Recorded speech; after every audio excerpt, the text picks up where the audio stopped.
Stock x ray आज हम इस पर बात करेंगे ट्राइडेंट के ऊपर। देखिए, ट्राइडेंट के शेयर का प्रदर्शन तो जो रहा है वो हम बात करते ही हैं, लेकिन इस पे बात करने की वजह यूएस और इंडिया की ट्रेड डील भी है।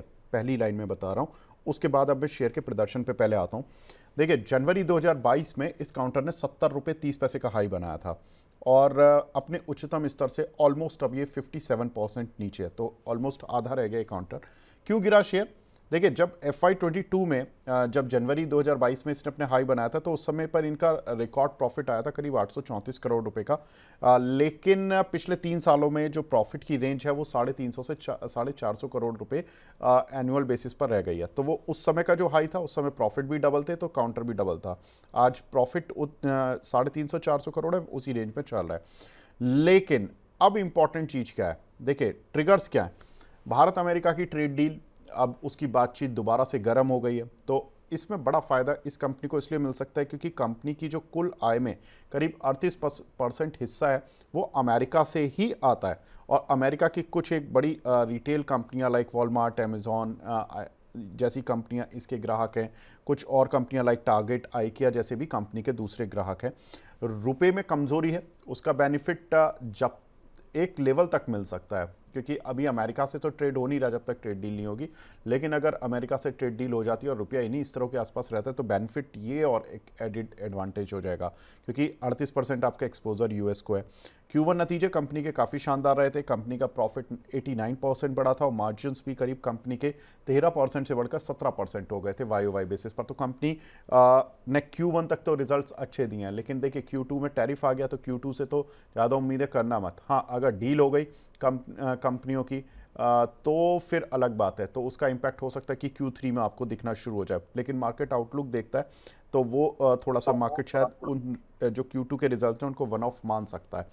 फंडामेंटल बाकी कंपनी के देखें तो कंपनी की 85% आय टेक्सटाइल सेक्टर से आती है, 15% पेपर बिजनेस से आती है।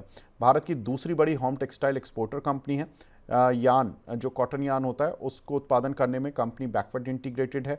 पेपर सेगमेंट की क्षमता करीब 2.25 लाख टन है। पेपर प्लांट पंजाब में रहने से कंपनी की जो रॉ मटेरियल सप्लाई है वो थोड़ी आसान है।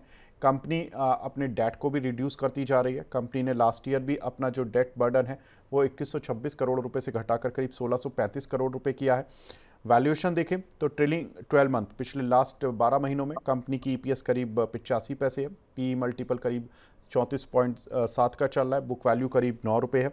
लेकिन इंपॉर्टेंट वही है जो हमने सबसे शुरुआत में पहली लाइन बोली थी कि अमेरिका और भारत की ट्रेड डील इस कंपनी के लिए इसलिए इंपॉर्टेंट है क्योंकि इसका 38% जो ट्रेड है वो अमेरिका से होता है। टॉवल बनाने में कंपनी का महारत हासिल है। आप बहुत सारे 5 स्टार होटल्स में जाते होंगे तो या तो इसके टॉवल्स मिलते हैं या आपको वेलस्पन लिविंग के, जो वेलस्पन इंडिया हुआ करता था एक ज़माने में, उसके टॉवल मिलते हैं। वर्ल्ड लेवल की दोनों कंपनियां हैं। अब ट्राइडेंट पर लेकिन बात हो रही है। प्रदीप भाई, इस काउंट पर आपकी राय? देखिए, पिटाई ऑलरेडी झेल चुका है। अब रिकवरी चूंकि रिश्तों में हो रही है, तो क्या काउंटर पर भी दिखेगी या अभी ये ऐसे ही चलने वाला है? देखिए विवेक जी, अभी टेक्निकली देखा जाए तो काउंटर पे अभी भी कोई मोमेंटम बना नहीं है। 30 रुपीज के आसपास ट्रेडिंग हो रहा है। अगर हम इसका डेटा बहुत अच्छे से देखेंगे, लास्ट टाइम जो टॉप से नीचे आया था ऑलमोस्ट 63%, 63% टॉप से नीचे एकदम लो लगाया था। 63% नीचे आने के बाद अगेन स्टॉक ने जो मूव किया ना हायर टाइम्स फ्रेम में, ऑलमोस्ट 42%, 42% रिकवर होने के बाद अगेन स्टॉक में हमने देखा एक सेलिंग प्रेशर बना है ऑलमोस्ट 51 से। अगेन स्टॉक फिर से एक बेस बनाया ऑलमोस्ट 24 के आसपास। अब स्टॉक धीरे धीरे ऊपर जाने के लिए रेडी हो रहा है। 200 जो वीकली मूविंग एवरेज प्राइस है, ऑलमोस्ट उसका भी रेसिस्टेंस देखा जाए तो 37 के आसपास है। अगर हम एक बार डेली चार्ट में भी इसको देखेंगे, डेली चार्ट में RSI बुलिश है। ऑलमोस्ट RSI अभी 65 के ऊपर चल रहा है। 70 के ऊपर अगर चला जाएगा तो उसमें और थोड़ा पॉजिटिव मोमेंटम देखने को मिल सकता है। मैगडी जो हम इंडिकेटर देखते हैं वो भी बुलिश ही लग रहा है शॉर्ट टर्म में डेली बेसिस पे। लेकिन वीकली बेसिस पे जब भी हम देख रहे हैं थोड़ा लॉन्ग टाइम पीरियड में अभी भी जो है मिला जुला सा है, मतलब इसमें बाइंग उतना तगड़ा वाला नहीं आ रहा है। और RSI वीकली चार्ट में एक डाइवर्जेंस क्रिएट किया है। सो कहीं ना कहीं मुझे लगता है कि पास्ट परफॉर्मेंस अगर देखा जाए टेक्निकल के आधार पे, स्टॉक ऊपर से हल्का हुआ था, अगेन ऊपर जा रहा है अगेन। अगर हम फिबोनाची के भी एक मैं लेवल क्रॉस लगाता हूं तो स्टॉक एटलीस्ट 0.5 लेवल तक, मतलब एटलीस्ट मुझे लगता है कि 35 36 तक जाने के लिए रेडी हो रहा है।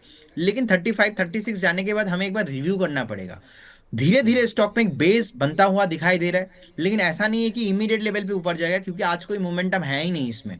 तो अगर एक स्टॉप लॉस आप बोलेंगे कि तो फिर स्टॉप लॉस क्या होना चाहिए, मुझे लगता है स्टॉप लॉस अभी के लिए मुझे लगता है कि 27.50 होना चाहिए। तो 27.50 will be your stop loss.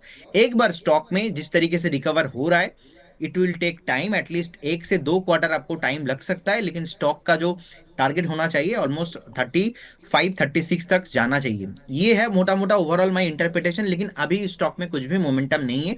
और मैं तो एक बार बोलूंगा, आप अवॉइड करके जाइए। अगर ऐसा आपको कोई जल्दबाजी नहीं है, कोई इसी स्टॉक को खरीदना है, तो एक बार अवॉइड करके जाइए। बाकी जिनके पास पोजीशन है, 27 का एक स्टॉप लॉस के साथ बने रहिए इसको स्टॉक स्टॉक में।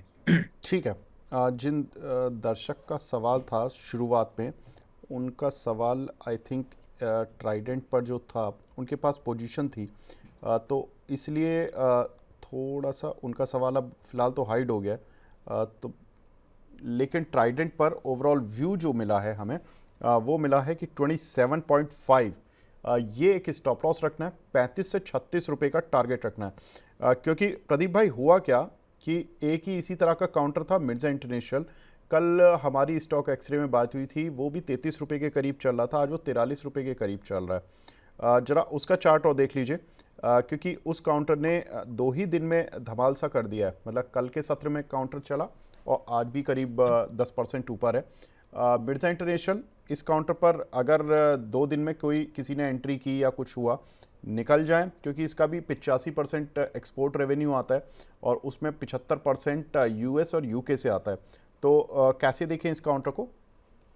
देखिए, मुझे लगता है कि जो मोमेंटम इसमें हुआ है, एक बार 46 47 जाने के लिए रेडी हो सकता है। और अगर आपने पहले डिस्कशन किया है और स्टॉक ऊपर आया है, तो एक बार आप 30 मिनट का एवरेज प्राइस पकड़ के इसका एक स्टॉप लॉस मेंटेन कीजिए, वो है 38.90। 38.90 पे एक बार स्टॉप लॉस मेंटेन कीजिए और होल्ड करने का सलाह रहेगा। और ट्राइडेंट लिमिटेड पे सर जो हमने डिस्कशन किया, यहाँ पे मेरा नेगेटिव व्यू है, ऐसा नहीं है। अगर आप हम्म। रिस्क लेना चाहते हो तो 34 35 तक स्टॉक जा सकता है 27 का स्टॉप लॉस के साथ। लेकिन ऐसे स्टॉक्स में मैं बाय कॉल नहीं देता, तो वो एक डिस्क्लेमर है।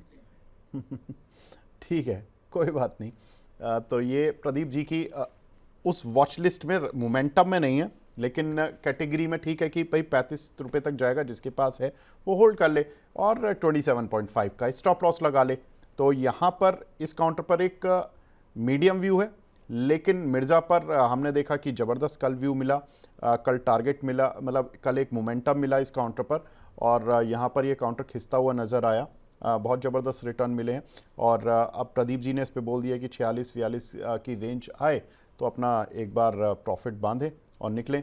काफ़ी कुछ प्रॉफिट आई बिलीव मिला होगा, क्योंकि कल ये काउंटर करीब 35 36 रुपये चला था, आज 42 चल रहा है। ठीक है, परफेक्ट सर।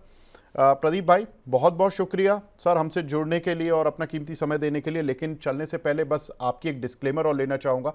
डिस्क्लेमर क्या है सर? देखिए, investment in securities market subject to market risk. जितने भी स्टॉक्स को लेके हमने बात किया है, कोई भी स्टॉक्स में मेरा कोई पर्सनल पोजीशन या तो कंपनी का पोजीशन नहीं है।